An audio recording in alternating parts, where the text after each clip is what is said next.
Welcome to another conversation in People in Fundraising. This podcast features interviews with nonprofit professionals who discuss their career journeys, lessons learned, and enthusiasm for working in fundraising. And here's your host, the founder of People in Fundraising, Tim Wilson. Hello, everyone, and welcome to another episode, a special episode today in Season 3 of the People in Fundraising nonprofit podcast. And this is a platform I launched 2 years ago to welcome people like our guest today into a conversation about what drives their motivations and their fulfillment in working in social impact. Today, I am really excited. This is episode number 100. I wanted to have that milestone episode with our friend Louis Diez, who's joining us today. Louis, thank you for your time. Thanks so much for having me, Tim. This is absolutely an honor. I've been following, listening in your various, there's a podcast, there's a YouTube channel. Everybody has to check everything out because somebody needs to document these stories. And I feel that you're filling in a huge void. Well, thank you. I appreciate that.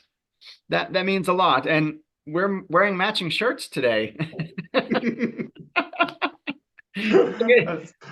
We'll get into that in a moment. Tell us about you, please, Louis. Awesome. So career in fundraising, mostly higher education and some culture and arts fundraising. That was my kind of in-house version of period of the career. Even before that, I was a professional musician.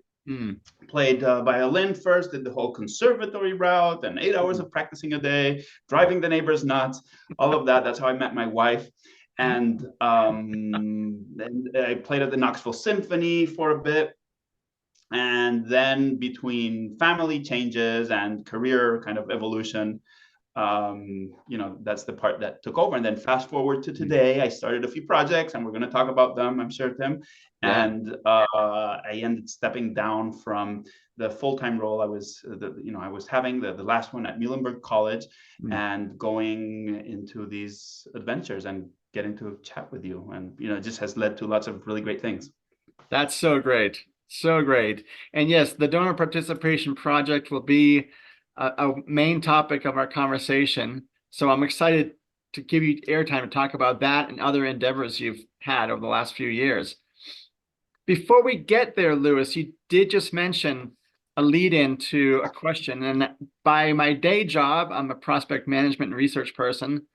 So I'm very curious about what makes people tick and how they get to where they are. So you mentioned just now about working as a musician in the Knoxville Symphony.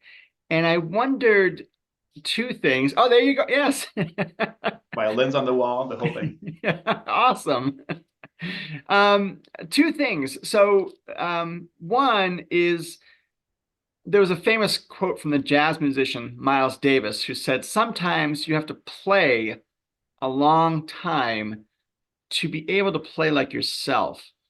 And I wondered, as you got that quote ahead of time, was there a moment that came to you in terms of your nonprofit work where you felt like, I am playing like I should be playing. I'm playing like myself in this profession? That's such a great question. So first off, I would say that the comparison between musician and the work that I did in nonprofits could be apt. I was playing the viola. The viola is an instrument that's never has the lead melody. It's kind of in the middle, and it's always kind of doing the filler. But that's a really I'm going to say a really important position. Yes. Because you're kind of in the back and you're coordinating and you're making things happen and you're nudging, but you're not really leading. So I thought that spoke to me. So, for instance, I never wanted to be a frontline major gifts officer that's 50 hours a week on the road. Yeah. And, that just, so I don't know if there's a comparison to be had there. But, I see some similarities. I'm kind of the leading, but from the back. Definitely. Type of, when things started to click together, well, it was an evolution. I started my career in fundraising pretty late because I thought, I was going to be a musician. So I spent lots of years doing that and pursuing that. And then what I kind of discovered was that I liked everything in fundraising. I didn't just like one thing. So I liked the technical part. I liked the people part. I liked the psychological part. I studied some business and economics. So that was like, wow, it's like experiments. You're sending out letters and you're trying to do things, and then you're seeing what comes back. So that spoke to me too.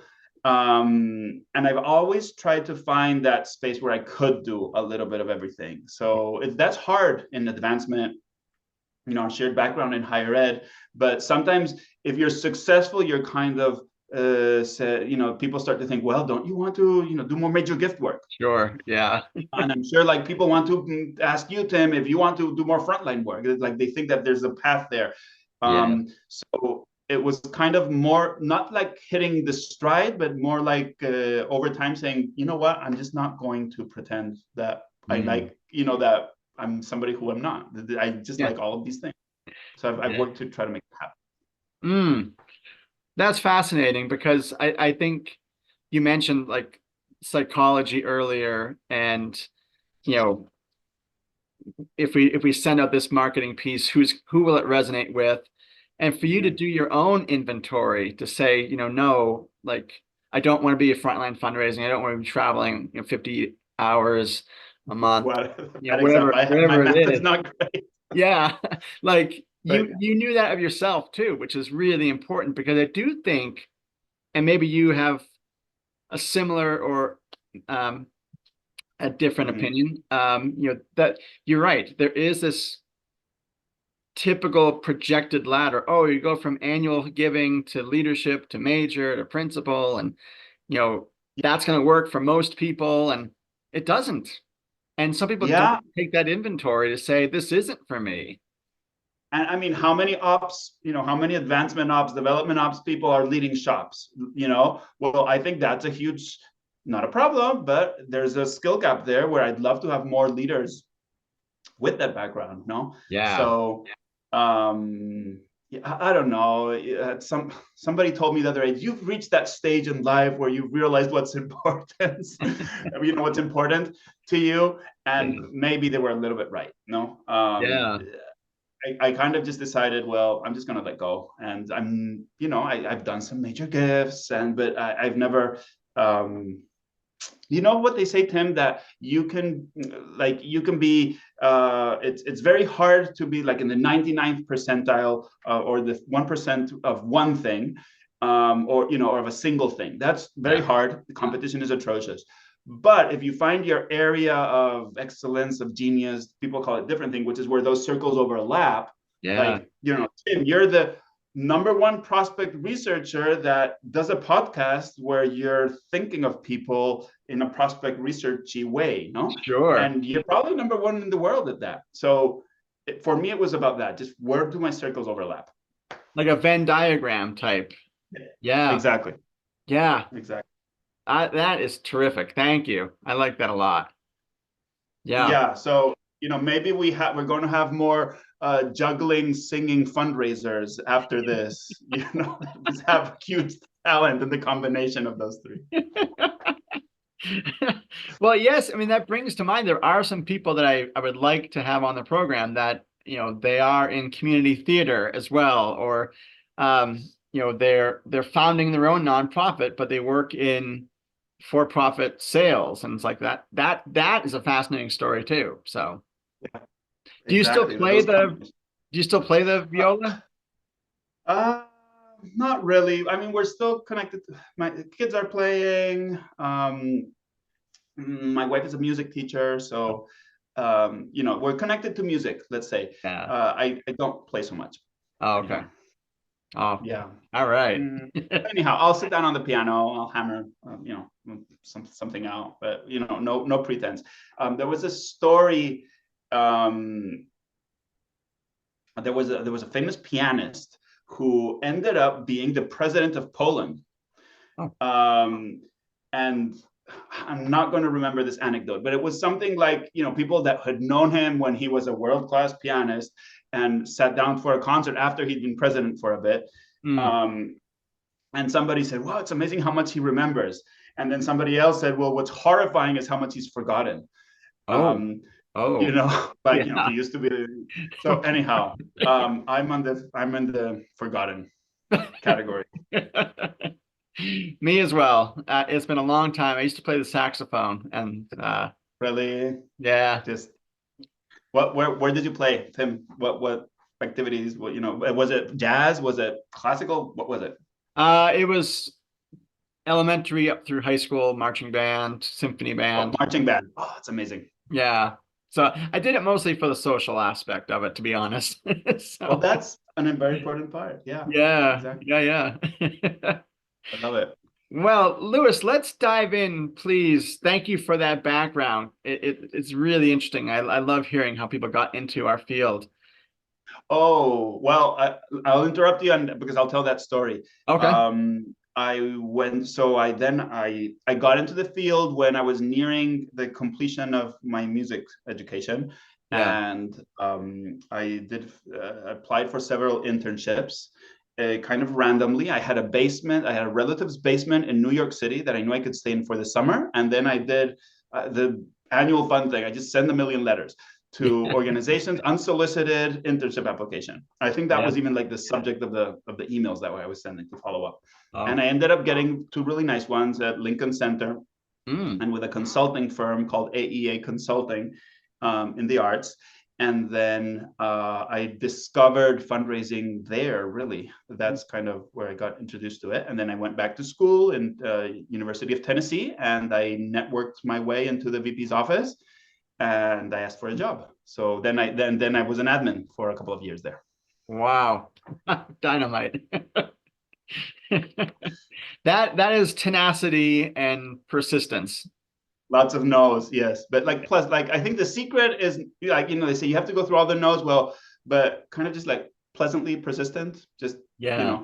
take it and say, okay, no, you're saying no, I'm really hearing not now, but we're going to be friends. Right. Yes.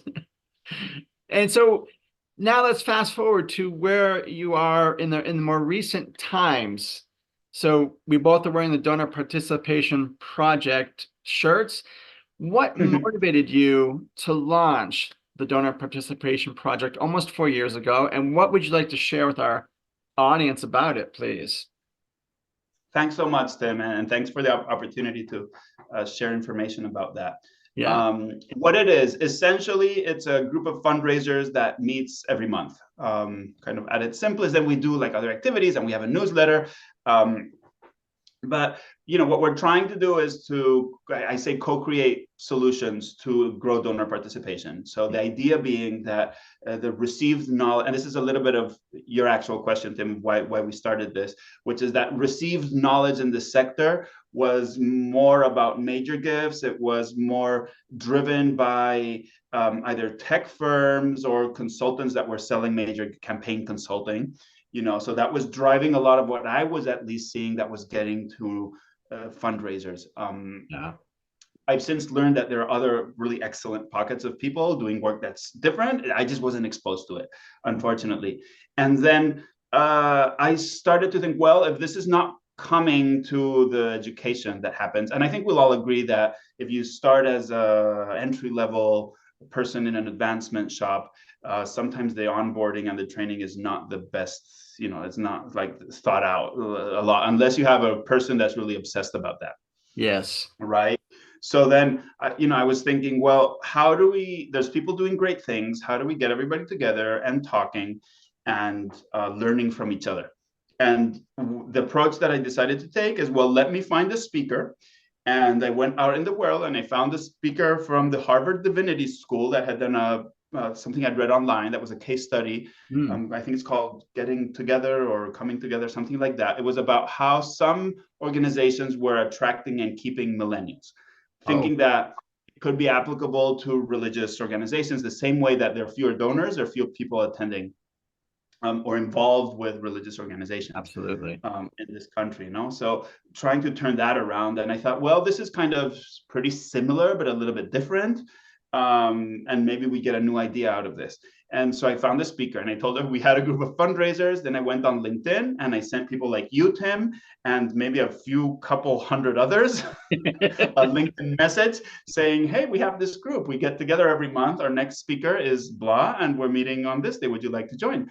And enough people said yes, that we got together a little bit. It was luck because it was COVID and people had more time. Yeah. But what was magical was that we had a really good participatory conversational environment from the get-go, and the people that were there really wanted to be there and were engaged. So it wasn't like a webinar where, you know, you just go, you sit, you listen, and you go on to your own things. And then we kind of kept that, you know. Then I went back to LinkedIn. I posted about what we were learning, and I invited more people, and it kind of kept growing. And fast forward to today, there's 6,500 people on the email list. Ooh. And we were featured in the Chronicle of Philanthropy, and it's kind of turning into a thing. We had an in-person get-together in Indianapolis 3 weeks ago, and we're planning others. Yeah, So it's great. so wild. That is so great. And thank you, Tim. Really, this is truly like the value in these things is in the people that get into the room. So having, you know, I think we've attracted people like you, Tim, that had interest, passion, kind of beyond the 9 to 5. Yes. You know, not to say that, you know, and you have to like work a million hours a day, but kind of that we're interested in their jobs like a little bit more broadly. I agree. And I'm one of those 6,500 email subscribers, and the content is really rich, and I find that it's timely, it's interesting. Where can people find, if they're not aware of Donor Participation Project yet, where could they go, please? Super grateful for this opportunity, Tim. It's very easy. The URL is joindpp.org. So it's all together, one line, joindpp.org. Awesome. And you go there, it's going to hit you. We do all the online things. So the sign up form is just going to hit you in the face, and you won't have a way to escape it. Yeah. And you just had your first in-person DPP event. Was that right? It's actually this, we had a trial. So that, you know, we didn't talk so much about, we did Chicago, and it was so great that somebody who went to the Chicago one said, I'll host you. And that was TJ McGovern. And he said, let's do one in Indianapolis where I'm at, and I'll host you. So he did that. And that was the recent one. And then I recently sent out a call for more venues, and we have York, Pennsylvania, Philadelphia, DC. It's just kind of, we had people offering, which is absolutely wonderful. I mean, if you think of it, that somebody would just say, hey, I want to open up our meeting room to some random fundraisers. Yeah. Oh, that's so great. I've got to try to get it here in Utah. That's it. Wouldn't that be wonder? I'd absolutely love to. Yeah. And it's okay. Well, now you got me on this spiel. It's really easy to put on. You just need a room that can hold 20 to 30 people. And that's about it. We take, you know, we do the invites, we do the programming, we'll have the host speak, we invite speakers from whoever's signing up. So it's really easy. When people sign up, I reply to them and say, hey, thanks for signing up. Actually, would you like to speak? Oh, okay. And then, you know, and that's about it. The last 2 times have been just a really great kind of learning and networking afternoon. You know? That's so great. I've already got the wheels spinning on where and who and. Okay, somebody laughed at me once. I was working, after I stepped down from my full-time role, I was working at a company called Almabase. Oh, yes. For a short stint, amazing organization. And the CEO once in the middle of a full team meeting with like 40 other employees said, Louis, you're always selling. And I didn't know that was a good thing or a bad thing.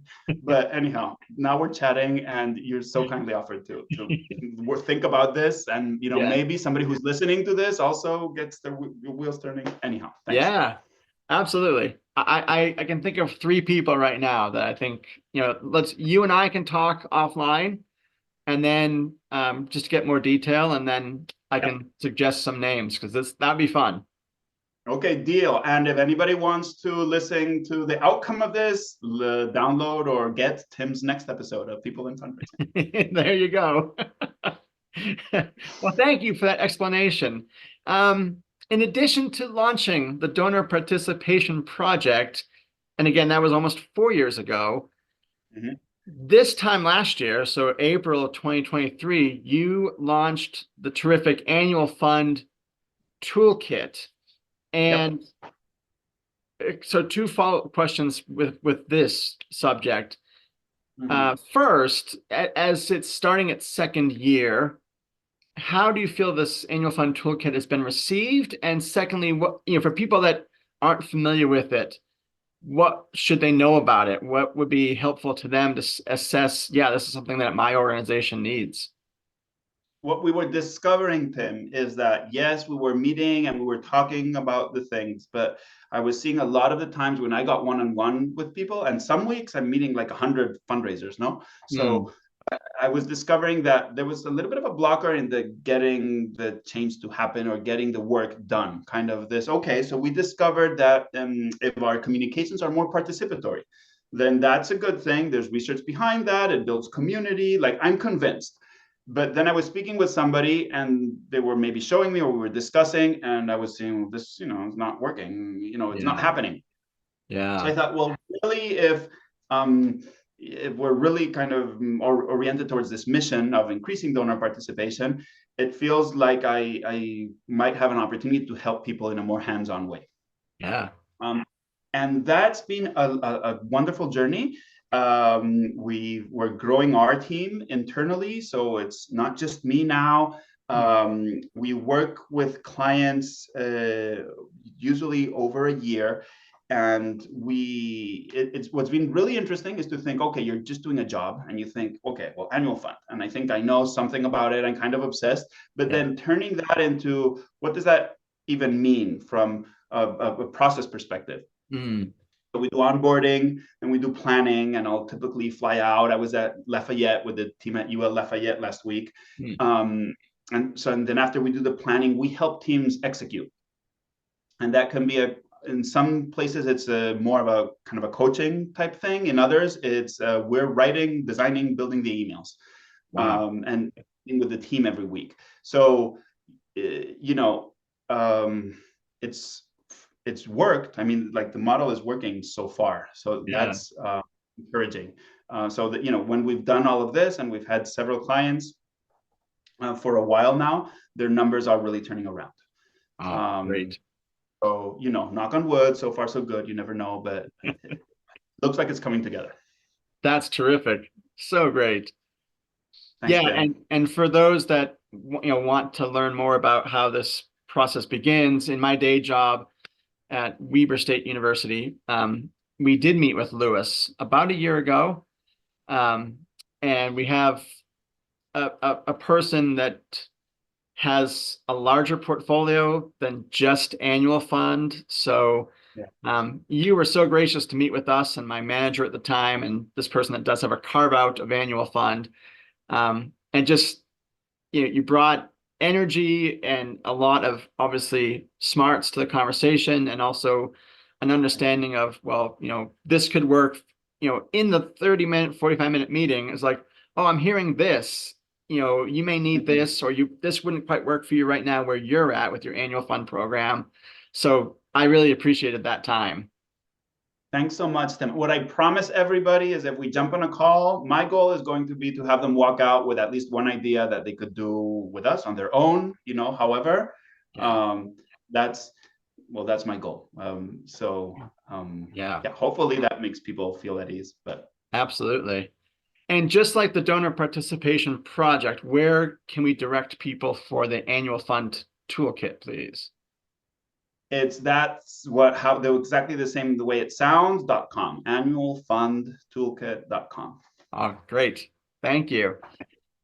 You've got such a strong entrepreneurial spirit, Louis. This is so cool. Well, yes, my mother is an entrepreneur. And my dad was a civil servant for 50 years. So, so I always had that contrast. Yes.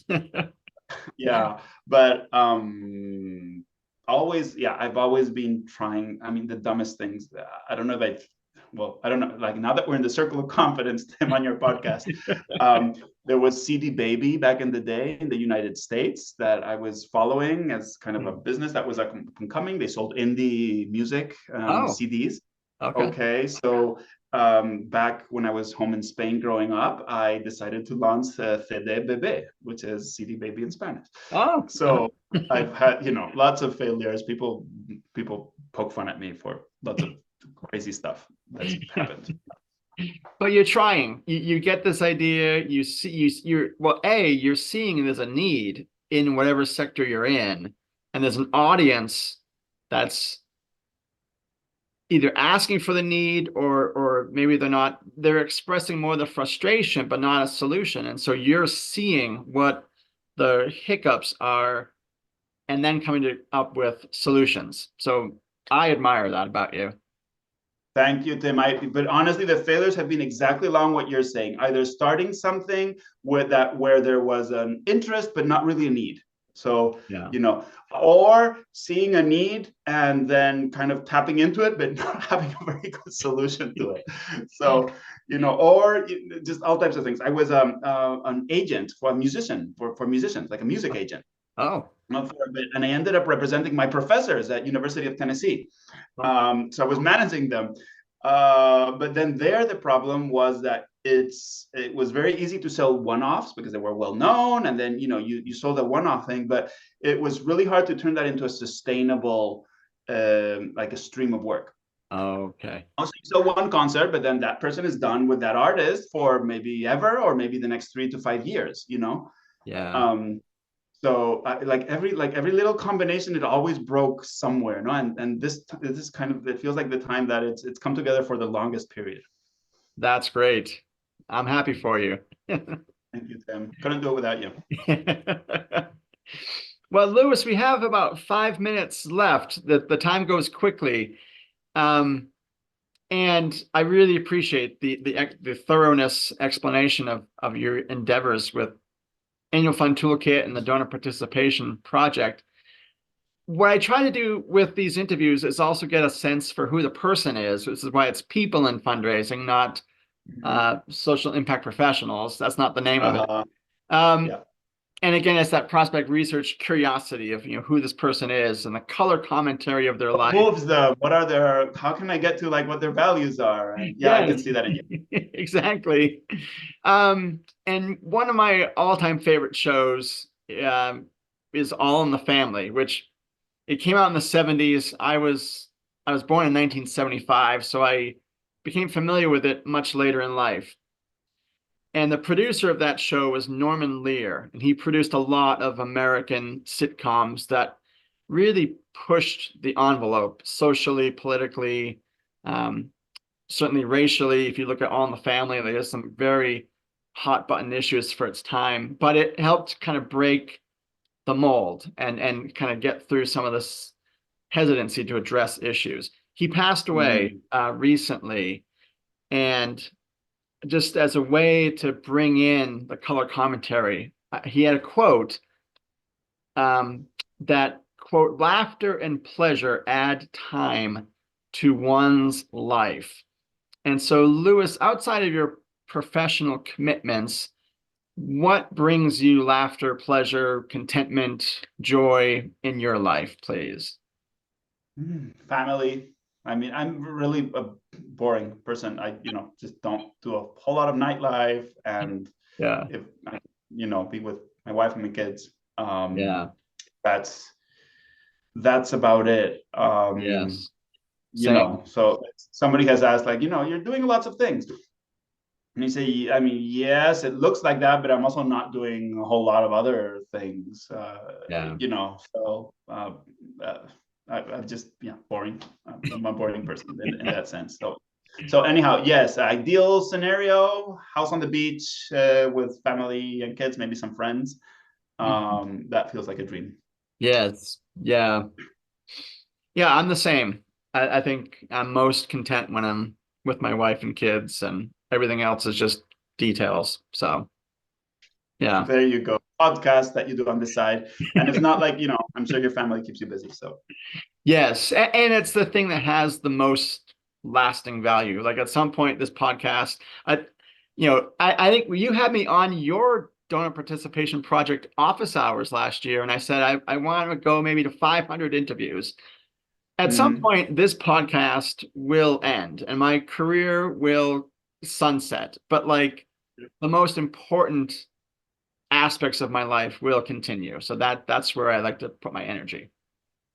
that's beautiful. Tim, you reminded me, isn't there like a saying that if you're, especially relevant to fundraising, where a lot of the time we're just looking at the results last year and, sweating over, we're within 1% of the goal last year.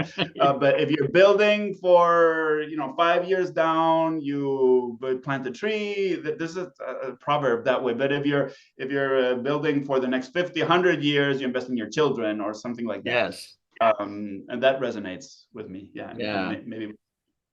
Oh, it does. It does. Yeah. Yeah. Like my father was, I mean, you mentioned your father was 50 years as a civil servant. My father spent 50 years working for a state university in Massachusetts, and it was literally in front of my backyard growing up. So that stability that I saw in his career and in our family growing up is something that I wanted to emulate. Because it is planting seed of generations. Yeah, there you go. So this podcast maybe, but you know what, Tim? There is a chance that in 1,000 years, when aliens come to Earth and they look at the entire record of humanity, they find the People in Fundraising podcast. So, I mean, like you never know really. So, surprises. That's true. Yes. What is this donor participation project that we see littered across the globe? Aren't you wishing, Tim, that you'd worn your usual outfit today for the aliens? No.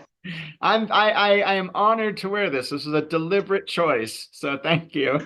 And I've worn it in other interviews too. Because you appreciate it. So thank you for sending it to me. Anytime. Folks who want a t-shirt, reach out. With Tim's permission, if you've listened to the People in Fundraising podcast, we'll get you one. There you go.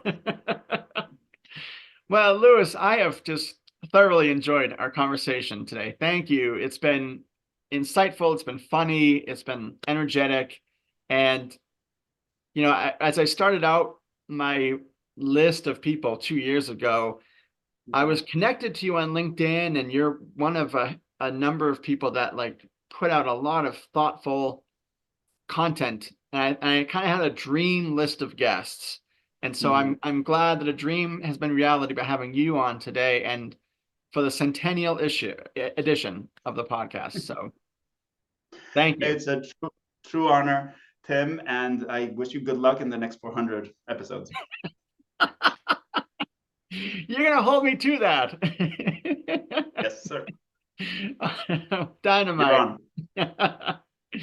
Well, for our audience, you will find Louis's conversation on LinkedIn and then connected to YouTube in early June of 2024, as well as the audio only on Podbean and Spotify. And thank you for your support of this program the last 2 years.